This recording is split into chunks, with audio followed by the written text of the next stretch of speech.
Good morning मेरे प्यारे बच्चों, कैसे हैं आप लोग। आज बेटा हम लोग नया चैप्टर शुरू करने जा रहे हैं, magnetic effect of current and magnetism, जो कि एनसीईआरटी बुक के अंदर सीक्वेंस में चैप्टर नंबर 13 है। और ये आपके टर्म 2 के सिलेबस के अंदर भी है ना बेटा, इसलिए हम इसको पहले डिस्कस कर रहे हैं। तो करंट इलेक्ट्रिसिटी चैप्टर के बाद हम इस चैप्टर को डिस्कस करेंगे। चलिए अब मैग्नेटिज्म की बात करते हैं कि मैग्नेटिज्म होता क्या है। सबसे पहले तो मैग्नेटिज्म समझेंगे, मैग्नेट की कुछ बातें समझेंगे, मैग्नेट की कुछ प्रॉपर्टी समझेंगे बेटा, तभी हम आगे कुछ बातें कर सकते हैं और नई नई बातें सीखेंगे। तो phenomena of attracting substances and pointing in the north south direction when suspended freely is called as magnetism. यानी कि कुछ ऐसे फिनोमेना, कुछ ऐसे सब्सटेंस होते हैं जो दूसरे सब्सटेंस को अट्रैक्ट करते हैं, और जब उन सब्सटेंसेस को हम फ्रीली सस्पेंड करते हैं तो वो बेटा नॉर्थ साउथ डायरेक्शन में पॉइंट करते हैं, मतलब जियोग्राफिक नॉर्थ और जियोग्राफिक साउथ की डायरेक्शन में पॉइंट करते हैं। उनको हम मैग्नेट कहते हैं और उस फिनोमेना को मैग्नेटिज्म कहते हैं। तो अगर सपोज कर लो कि हम एक फ्रीली मैग्नेट को सस्पेंड करते हैं, लेट अस से ये हमने एक मैग्नेट का सस्पेंशन पॉइंट ले लिया, ठीक, और लेट अस से ये हमने एक मैग्नेट बना लिया है ना, कुछ ऐसे करके बना लिया, ठीक है, ये हमने मैग्नेट बना लिया, ठीक। अब अगर हम इस मैग्नेट को किसी थ्रेड के द्वारा फ्रीली सस्पेंड करते हैं, ऐसे लटकाते हैं, तो बेटा ये वाला जो एंड नॉर्थ की तरफ पॉइंट करेगा, इधर की तरफ अगर नॉर्थ पोल मान लें, इधर की तरफ हम जियोग्राफिक साउथ मान लें, तो जब किसी मैग्नेट को फ्रीली सस्पेंड करेंगे तो जो एंड नॉर्थ की तरफ पॉइंट करता है उसको नॉर्थ पोल कहते हैं। बेटा देखो यहाँ पे लिखा भी है, pole pointing in the north direction, उसको नॉर्थ पोल कहेंगे। कई बार आपको दिमाग में होता है कि किसको हम नॉर्थ कहें, किसको हम साउथ पोल कहें। तो north pole of the magnet उसे कहेंगे जो नॉर्थ की तरफ डायरेक्शन में पॉइंटेड है, और साउथ पोल उसे कहेंगे जो साउथ की तरफ पॉइंटेड होता है। ये तब होता है जब वो मैग्नेट को फ्रीली सस्पेंड करें, तब ये बात होती है, ठीक। अब कुछ डेफिनेशंस हैं, इनको जानना ज़रूरी है क्योंकि इन्हीं से सब बातें होती हैं आगे चल के, है ना। तो जब हम बातें करेंगे मैग्नेटिज्म की, मैग्नेटिक इफेक्ट ऑफ करंट की, तो ये सब टर्म्स जानना ज़रूरी है। तो सबसे पहला, पोल्स ऑफ मैग्नेट किसे कहेंगे बेटा? वो प्लेसेस जहाँ पे अट्रैक्टिंग पावर मैक्सिमम होती है। जैसे कि ये थोड़ा सा हमारे पास अंदर पॉइंट मान लेते हैं, ये मैग्नेट के थोड़ा सा अंदर मान लेते हैं, ये पोल्स हो गया। मतलब यहाँ पे अट्रैक्टिंग पावर क्या हो गई? मैक्सिमम हो गई, तो उसको पोल्स कहेंगे। दूसरा पॉइंट, न्यूट्रल रीजन किसे कहेंगे? Places where attracting power is minimum. तो जहाँ पे अट्रैक्टिंग पावर बेटा मिनिमम हो जाती है, उन पोजीशंस को न्यूट्रल रीजन कहेंगे। और थर्ड बात जो हो गई वो नॉर्थ पोल किसे कहेंगे? Pole pointing in the north direction. और साउथ पोल किसे कहेंगे? Pole pointing in the south direction. तो ये हमारे पास 3 डेफिनेशंस हो गई। आगे भी डेफिनेशंस हैं, चलिए नेक्स्ट पेज पे चलते हैं और आगे की डेफिनेशंस, आगे की बातें सीखते हैं। अगला जो पॉइंट है उसको कहते हैं magnetic axis. The line joining the 2 poles of the magnet are called as magnetic axis. बेटा इसको समझने के लिए एक मैग्नेट बना ही लेते हैं, और ये हमने एक बार शेप का मैग्नेट ले लिया, ठीक है, बार शेप में है, और जो एजेस है उससे थोड़ा अंदर यहाँ पे लेटस से ये हो गया नॉर्थ पोल, ठीक है, और ये थोड़ा सा हमारे पास साउथ पोल हो गया। यहाँ पे attracting power of the magnet maximum हो गई, तो इसको हम कहेंगे नॉर्थ पोल और साउथ पोल। जो लाइन इन दोनों पोल्स को ज्वाइन करती है, ये अगर लाइन मान लें, ये लाइन गई ना, ठीक है, तो ये लाइन क्या कहलाएगी? मैग्नेटिक एक्सिस कहलाएगी, ठीक है। तो हम चाहे तो यहाँ पे लिख भी देते हैं, इसको डिफरेंट लाल कलर से लिख देते हैं कि ये क्या हो गई आपकी मैग्नेटिक एक्सिस हो गई, ठीक है, क्लियर। अब मैग्नेटिक एक्सिस तो लाइन हो गई, तो मैग्नेटिक मेरिडियन किसे कहेंगे? यदि इस लाइन से कोई प्लेन पास हो रहा हो, है ना, प्लेन यानी कि सरफेस, तो अगर लाइन से कोई प्लेन पास होता है तो उस प्लेन को हम कहते हैं मैग्नेटिक मेरिडियन। तो ये डेफिनेशन इंपॉर्टेंट है, ये जानना जरूरी है कि मैग्नेटिक एक्सिस और मैग्नेटिक मेरिडियन क्या है, क्योंकि आगे चल के जब हम बात करेंगे एलिमेंट्स ऑफ अर्थ मैग्नेटिज्म तो वहां पे इन एक्सिस और मैग्नेटिक मेरिडियन का हम बड़ा कॉमन इस्तेमाल करेंगे इन टर्म्स का। ठीक, तो line joining north and south is magnetic axis, plane passing through the magnetic axis is called as magnetic meridian। ये हमारे पास टर्म हो गया 5वें नंबर का। 6th पॉइंट, मैग्नेटिक लेंथ क्या होती है, जिसको 2L से डिनोट करते हैं। इसको समझने के लिए ऐसे ही दोबारा से यही हम बार मैग्नेट बना लेंगे, है ना, और ये थोड़ा सा यहां पे बना लिया, ठीक है, ये हमने कुछ ऐसे बना लिया। अब इसको थोड़ा सा कलर चेंज कर लेते हैं तो सही रहेगा। ये हमने कलर को ले लिया। बेटा एक्चुअल में होता क्या है कि ये तो एजेस हो गए, ठीक है, आपको दिख रहे हैं, लेकिन जो पोल्स होता है वो एग्जैक्ट एजेस पे नहीं होता बल्कि थोड़ा सा अंदर होता है, यहां पे होगा। ये साउथ पोल हो गया और ये आपका नॉर्थ पोल हो गया।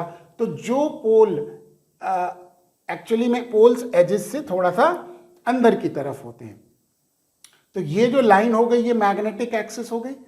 इन पोल्स के बीच की जो डिस्टेंस है इसको हम कहते हैं इफेक्टिव लेंथ, जिसको ट्वाइस ऑफ स्मॉल एल से डिनोट करेंगे, है ना। तो मैग्नेटिक लेंथ, इफेक्टिव लेंथ, जिसको 2L से डिनोट करते हैं, ये distance between the poles of the magnet होता है। Poles of the magnet, magnet के पोल्स के बीच की डिस्टेंस होगी। जबकि एक्चुअल लेंथ क्या हो गई, एजेस के बीच की दूरी हो गई। तो ये डिस्टेंस एजेस के बीच की दूरी हो गई। तो अगर हम यहां बनाएं तो ये आपकी कैपिटल एल हो गई, जो एक्चुअल लेंथ हो गई, है ना। तो आप यहां पे देख सकते हैं कि एक्चुअल लेंथ हमेशा इफेक्टिव लेंथ से बड़ी होगी, क्योंकि एजेस तो दूर ही रहेंगे ना पोल से। क्लियर होगी बात। तो it is the distance between the edges of the magnet, उसको एक्चुअल लेंथ कहते हैं, और जो पोल्स के बीच की दूरी है वो मैग्नेटिक लेंथ लेते हैं। ठीक है, तो जैसे हम कैलकुलेशन के पर्पज से या फॉर्मूला में जब भी हम इस्तेमाल करेंगे तो बेटा मैग्नेटिक लेंथ का इस्तेमाल करेंगे, एक्चुअल लेंथ का नहीं करेंगे। जबकि जानना जरूरी है कि एक्चुअल लेंथ क्या होती है और मैग्नेटिक लेंथ या इफेक्टिव लेंथ क्या होती है। चलिए, ये हमारे पास कुछ टर्म्स और पॉइंट्स हो गए और जिनको आप समझने में मेरे ख्याल से कोई दिक्कत नहीं आई होगी। आइए अगला पॉइंट क्या कहता है ये समझते हैं, बड़ी इंपॉर्टेंट चीज है। Poles always exist in pairs, यानी कि कभी भी हमेशा एक सिंगल पोल नहीं होगा। मोनोपोल मतलब सिंगल पोल। तो मोनोपोल्स डू नॉट एग्जिस्ट, कभी भी अकेला साउथ पोल या अकेला नॉर्थ पोल आपको नहीं मिलेगा। हमेशा नॉर्थ के साथ क्या मिलेगा, साउथ मिलेगा। इसको ऐसे समझ सकते हैं जैसे कि हमने इसको डिफरेंट कलर से बना लेंगे, ठीक है। ये हमने एक मैग्नेट बना लिया, ठीक है, और लेटस से ये मैग्नेट का नॉर्थ पोल हो गया, ये साउथ पोल हो गया। अब हमने क्या किया, इस मैग्नेट को काट दिया कुछ ऐसे। यहाँ पे हमने इसको, अब हम अलग कलर से ले लेंगे, ये हमने ऐसे करके इसको यहाँ से तोड़ दिया और ये ऐसे करके तोड़ दिया। अब हमारे पास कितने टुकड़े हो गए, 3 टुकड़े हो गए, है ना। तो ये ठीक है, एक तो ये टुकड़ा हो गया पार्ट, और एक ये हो गया और एक ये हो गया, 3 अलग अलग पार्ट्स में हो गया। तो बेटा अब ये पार्ट में ऐसा नहीं कि सिर्फ नॉर्थ पोल रहेगा, ये साउथ क्रिएट हो गया इधर और ये नॉर्थ क्रिएट हो गया इधर, ऐसे ये साउथ क्रिएट हो गया इधर और ये नॉर्थ क्रिएट हो गया इधर। तो अगर इस टुकड़े को अलग कर देंगे तो उसमें भी नॉर्थ साउथ मिलेगा, इसको भी अलग कर देंगे उसमें भी नॉर्थ साउथ मिलेगा, इसमें भी नॉर्थ साउथ मिलेगा। तो जितने टुकड़े करते जाएंगे उतने नॉर्थ पोल और साउथ पोल मिलते जाएंगे। अकेला नॉर्थ पोल नहीं मिलेगा, अकेला साउथ पोल नहीं मिलेगा। तो monopoles never exist, single pole का मैग्नेट कभी नहीं मिलेगा आपको। 2 पोल का मैग्नेट होना बहुत जरूरी है। ठीक है, आप कितना छोटा भी तोड़ लें, आप अल्टीमेटली कहाँ तक पहुंचेंगे, एटम तक पहुंचेंगे, वहां पे भी नॉर्थ पोल और साउथ पोल मिलेगा, है ना, क्योंकि अल्टीमेटली ये सारी प्रॉपर्टी कहाँ से आ रही है, एटम से ही तो आ रही है, एटम्स और मॉलिक्यूल से ही तो ये मैग्नेटिज्म की प्रॉपर्टी आ रही है। अभी हम आगे चल के देखेंगे कि कैसे आती है। चलिए, ये बात समझ में आ गई, तो मोनोपोल्स डू नॉट एग्जिस्ट, ये कंसेप्ट को याद रखिएगा। अगला कहता है कॉन्सिक्वेंट पोल्स और नो पोल्स। अब ये क्या चीज है, जैसे सपोज कर लो कि एक मैग्नेटिक रिंग ले ली, है ना, अब ये रिंग है, तो अब इसमें क्या हो गया, मैग्नेटिक लाइंस ऑफ फोर्सेस अंदर ही अंदर घूम रही है, तो अब उस कंडीशन में क्या होगा कि मैग्नेटिक लाइंस ऑफ फोर्सेस अगर हम बना भी लेते हैं, तो ये कुछ लाल कलर से, पिंक कलर से हमने बना ली, है ना, और ये लाइंस ऑफ फोर्सेस ऐसे क्लोज पाथ को बना रही है, ठीक है, तो ये इसी के अंदर, रिंग के अंदर ही क्या कर रही है, मैग्नेटिक लाइंस ऑफ फोर्सेस घूम रही हैं। अब यहां पे देखिए पोल्स विजिबल नहीं है, विजिबल होने का मतलब क्या हो गया कि दिखाई नहीं दे रहे हैं, लेकिन अगर सपोज कर लो इस रिंग को यहां से ऐसे हमने काट दिया, है ना, तो जब हमने काट दिया और इतने पार्ट को हमने काट के निकाल दिया, ये वाले पार्ट को हमने काट के निकाल दिया, ठीक है, ये बीच वाला पार्ट को निकाल दिया, तो अब उस कंडीशन में अब पोल्स क्या हो गए, विजिबल हो गए, यानी कि इस रिंग के दो हिस्से हो गए, एक हिस्सा इधर की तरफ और एक हिस्सा इधर की तरफ, ठीक है, तो इस वाले को हम नॉर्थ पोल कहेंगे, इस वाले को हम साउथ पोल कहेंगे, ठीक, तो मैग्नेटिक लाइंस साउथ से नॉर्थ की तरफ जाएगी मैग्नेट के अंदर, मैंने क्या बोला, मैग्नेट के अंदर, साउथ से नॉर्थ जाएगी, और मैग्नेट के बाहर, क्योंकि ये पार्ट हमने काट दिया है, तो नॉर्थ से साउथ मैग्नेट के बाहर जाएगी, ठीक है, तो अब ये आपको मैग्नेटिक पोल्स दिख रहा है, लेकिन अगर इनको हमने दोबारा ऐसे रिंग को मोड़ दिया तो वहां पे पोल्स विजिबल नहीं होगा, ठीक है, तो ऐसी भी सिचुएशन आ सकती है, इनको कहते हैं कॉन्सिक्वेंट पोल्स। चलिए, ये बात हो गई, नेक्स्ट पॉइंट देखते हैं क्या है। अगला जो पॉइंट है उसको हम कहते हैं पोल स्ट्रेंथ। क्या होती है पोल स्ट्रेंथ, बेटा इसको स्मॉल एम से डिनोट करेंगे, ध्यान रखिए, स्मॉल एम यहां पे मास नहीं है, बल्कि क्या है, पोल स्ट्रेंथ है। तो मैग्नेटिज्म के चैप्टर में जब भी आपको स्मॉल एम दिखे, आप मास मत समझ लीजिएगा, क्योंकि ये क्या है, कॉमन मिस्टेक्स ही हो जाती है कि अरे हो सकता है मास ही हो। तो पोल स्ट्रेंथ को स्मॉल एम से डिनोट किया, ठीक है, क्या होता है, it determines the strength of pole, वो पोल की ताकत, पोल की स्ट्रेंथ को डिटरमिन करता है। अब कॉमन सेंस क्या कहती है आपकी कि भैया जितकी पोल की स्ट्रेंथ ज्यादा होगी वो अच्छा मैग्नेट होगा, यही कहता है ना, तो पोल स्ट्रेंथ मतलब कि जो पोल्स की स्ट्रेंथ, ताकत उसकी ज्यादा होगी वो और अच्छा मैग्नेट की तरह बिहेव करेगा, और जिसकी स्ट्रेंथ कम होगी वो कम मैग्नेट बनेगा, कम मैग्नेट की तरह बिहेव करेगा। अब ये जो पोल स्ट्रेंथ की जो हम बात कर रहे हैं, ये किन किन चीज़ों के ऊपर डिपेंड करेगी, ये जानना ज़रूरी है। तो अब इसमें ये देखिए, पहला, nature of material of magnet, magnet किस मटेरियल का बना हुआ है उसके ऊपर भी पोल स्ट्रेंथ डिपेंड करेगी। कई बार क्या होता है कि आप मार्केट से किसी मैग्नेट को खरीद के लाते हैं और थोड़े समय बाद आप पाएंगे कि उसकी मैग्नेटिज्म की प्रॉपर्टी खत्म हो गई। अब आपको लगता है भाई सस्ता मैग्नेट खरीद लिया इसलिए ऐसा हो गया। तो पॉइंट क्या है कि मटेरियल ऑफ मैग्नेट बड़ा इंपॉर्टेंट है, उसकी ड्यूरेबिलिटी, उसकी पोल स्ट्रेंथ क्या है उसके लिए। स्टेट ऑफ मैग्नेटाइजेशन, किसी भी मटेरियल को आपने अच्छा तो ले लिया, लेकिन उसको मैग्नेट बनाने के लिए उसके ऊपर मैग्नेटिक फील्ड लगाएंगे तभी वो मैग्नेट में कन्वर्ट होगा। अब कितनी स्टेट ऑफ मैग्नेटाइजेशन रखी है उसके हिसाब से पोल स्ट्रेंथ होगी। अगर मान लीजिए वीक फील्ड लगाई तो वीक मैग्नेट तैयार होगा, है ना।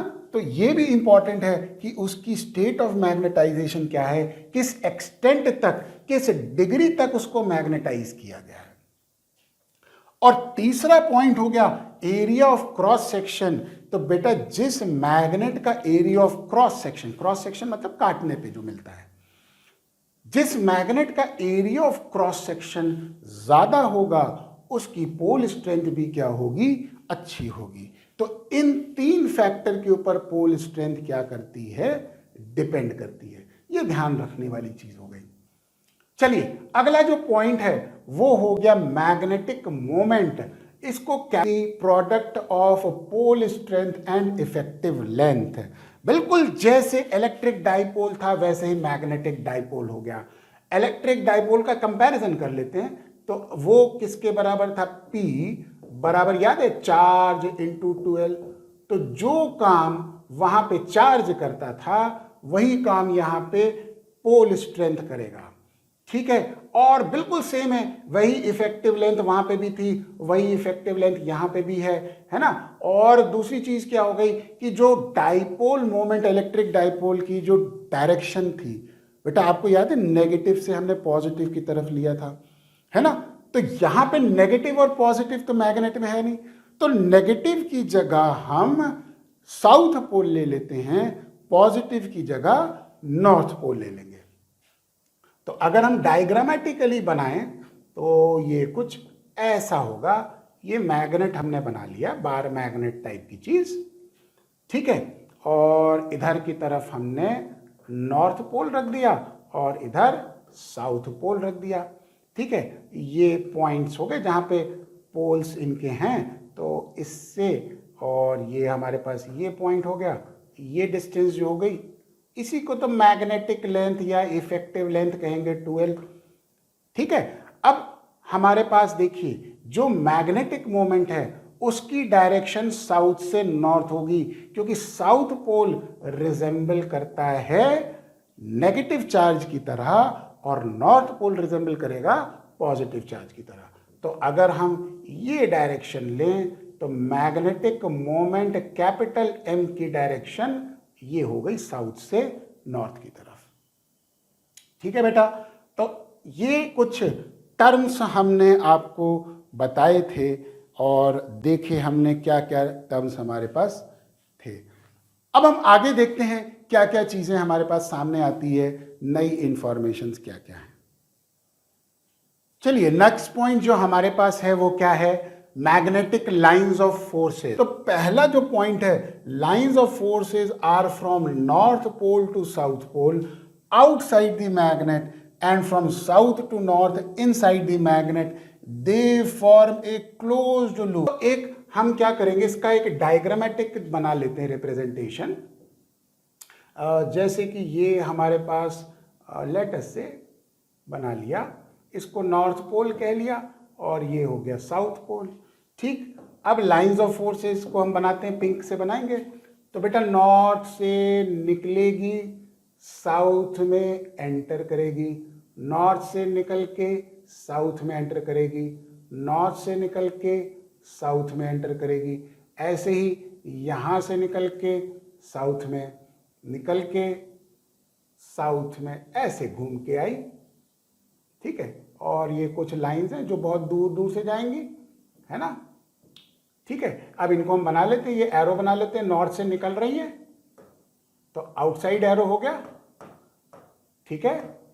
और एंटर कहाँ कर रही है, साउथ में, तो साउथ में एंटर करते समय इनवर्ड एरो हो गया, ठीक है। ये तो मैग्नेट के बाहर की कंडीशन हो गई।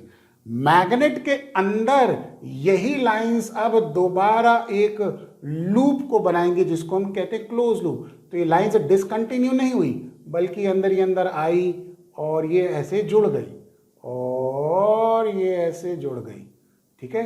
ये ऐसे अंदर अंदर आई और ऐसे लाइंस ऑफ फोर्सेस इस प्रकार से कंटिन्यूएशन में रहेगी, डिसकंटिन्यूअस फॉर्म में नहीं है। तो ये अंदर की तरफ साउथ से नॉर्थ की तरफ होगी, है ना। ये देखो दिख रहा है ना, साउथ से किधर की तरफ जा रही है, नॉर्थ की तरफ।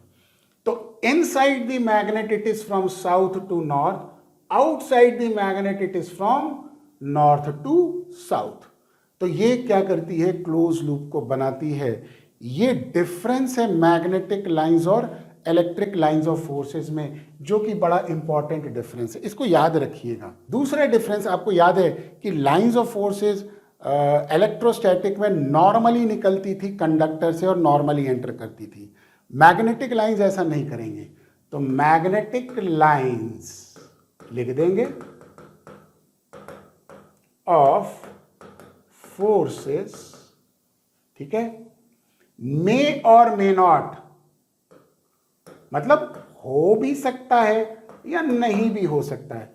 मे और मे नॉट क्या इमर्ज बाहर आएगी और एंटर अंदर जाएगी नॉर्मली, है ना, इन दी सरफेस ऑफ कंडक्टर।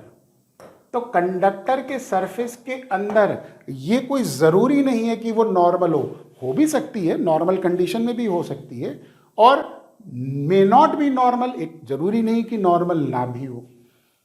तो ये दो बेसिक डिफरेंस हो गए मैग्नेटिक लाइंस ऑफ फोर्सेस और इलेक्ट्रिक लाइंस ऑफ फोर्सेस के, जो कि बड़ा इंपॉर्टेंट पॉइंट्स थे। आइए आगे की बात करते हैं। यहां पे पॉइंट नंबर सी देखते हैं, lines of forces prefer to pass through the soft iron. ये बड़ी इंपॉर्टेंट चीजें देखेंगे क्या है। सपोज कर लो कि ये हमारे पास, इसको हम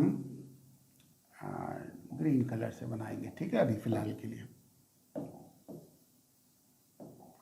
ये हमने एक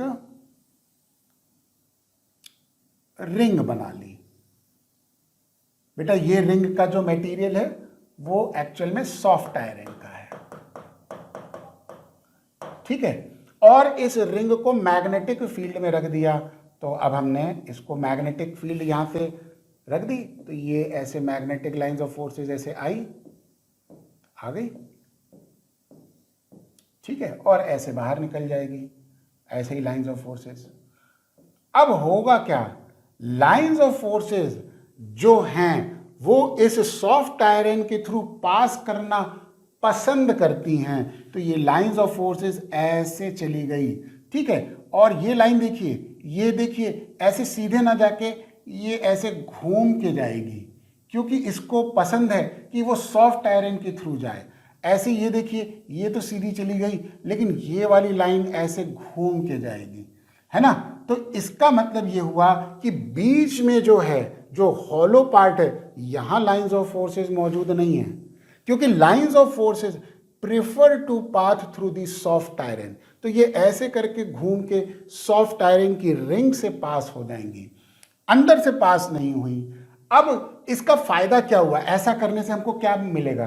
बेटा आपको पता है कि जो महंगी घड़ियां होती हैं, घड़ियां जो आपकी जो मैकेनिकल पार्ट्स होते हैं बड़े छोटे छोटे होते हैं, और होता क्या है कि अर्थ की खुद की मैग्नेटिक फील्ड होती है, उसके अंदर वो पार्ट्स क्या करते हैं, उसकी मैग्नेटिक फील्ड में इन्फ्लुएंस में आके वो मैग्नेटाइज हो जाते हैं, और जिससे वो क्या करेंगे, घड़ी के जो मेजरमेंट है उसको गलत कर देते हैं, उसको इफेक्ट कर देते हैं। तो यहाँ पे जो कॉस्टली वॉचेस हैं उसके सारे इक्विपमेंट सॉफ्ट आयरन कोर के अंदर होते हैं। तो कभी भी आप देखिए घड़ी के चारों तरफ सॉफ्ट आयरन की एक रिंग होती है, उससे क्या होता है कि वो मैग्नेटिक लाइंस ऑफ फोर्सेस को अंदर अलाउ नहीं करती। इसको कहते हैं मैग्नेटिक स्क्रीनिंग। तो ये हम लिख सकते हैं यहाँ पे कि ये हो गया मैग्नेटिक शील्डिंग, ज़्यादा अच्छा रहेगा, शील्डिंग कह दें, स्क्रीनिंग कह दें, मतलब अंदर मैग्नेटिक लाइंस को अलाउ नहीं करता, सॉफ्ट आयरन अपने थ्रू ही क्या कर देगा, बेच देगा। तो इससे अंदर जो इक्विपमेंट्स हैं, जो कॉस्टली घड़ियां हैं, वो प्रोटेक्ट हो जाएंगी। ये सॉफ्ट आयरन की प्रॉपर्टी हो गई, ये ध्यान रखिए, ठीक है। अब इसी का जो उल्टा प्रॉपर्टी होती है वो होती है सुपर कंडक्टर की। तो सॉफ्ट आयरन और सुपर कंडक्टर दोनों रिवर्स फिनोमेना दिखाते हैं मैग्नेटिक लाइंस ऑफ फोर्सेस के लिए। कैसे दिखाएंगे, अब ये भी देख लेते हैं। जैसे कि सपोज कर लो कि ये हमारे पास ये सुपर कंडक्टर की रिंग हो गई, ठीक है, और इसको भी हमने उसी तरीके से मैग्नेटिक फील्ड में रखा। अब लाइंस ऑफ फोर्सेस आई, लेकिन ये सुपर कंडक्टर के थ्रू जाना पसंद नहीं करेगी, तो ये बाहर से ही निकल गई। ऐसे ही ये ऐसे आई तो सही, लेकिन ये इसके थ्रू जाना पसंद नहीं करेगी, बाहर से निकल गई। समझ में आया? तो ये हमारे पास सुपर कंडक्टर की कंडीशन हो गई। ये ऐसे चली गई, ये ऐसे आई और ये ऐसे चली गई। ठीक है, तो एक तरह से सुपर कंडक्टर भी मैग्नेटिक स्क्रीनिंग दे रहा है, मैग्नेटिक शील्डिंग देता है। इसको कहते हैं मेसनर्स इफेक्ट। और ये ऐसी चीजें अगर आप स्टेटमेंट के रूप में समझेंगे और इसको डायग्रामेटिकली समझ लेंगे तो मैं नहीं समझता कि आपको ये भूलने की कोई ऐसी कभी आपको कोई हो पाएगा और आप इसको अच्छे से याद रख पाएंगे। चलिए आगे देखते हैं कि हमारे पास और क्या कंडीशन सामने आती है।